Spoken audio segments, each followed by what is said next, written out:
Well, here's the new forge burner. I made this off of Ron Rails plans. You can Google that, and it's got a blueprint. And if you're handy with a drill and some taps, you can make this yourself. One thing you may have a problem with, if you don't have any experience forging, is flaring at the end of this pipe. And I used to be terrified doing this, but all it takes is a little practice.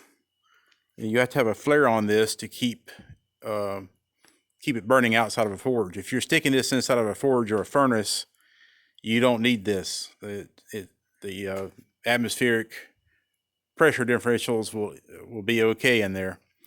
And something else I highly suggest you do is go ahead and buy yourself a quality regulator. And this is about $60 at Harbor Freight. It's rated for acetylene and propane. It has a nice pressure gauge over here to let you know how much pressure is in your tank, and it's got a output gauge over here. And let's start this thing up on as low as pressure as we can get. We're at about 2 psi. That should make a very tiny flame. So let's light him off. And we have flame. Let's crank it on up to 5. So in my small forge, this is about where I run it at.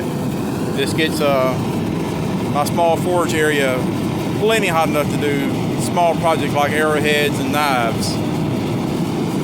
And let's see if this burner can handle more pressure. And what we're looking for is flame stability. The higher the PSI, the more likely it is to blow itself out. And we're at 10 PSI, and we have a pretty significant little flame here. It's like a little rocket. And I usually only run this thing in my forge about 5 PSI.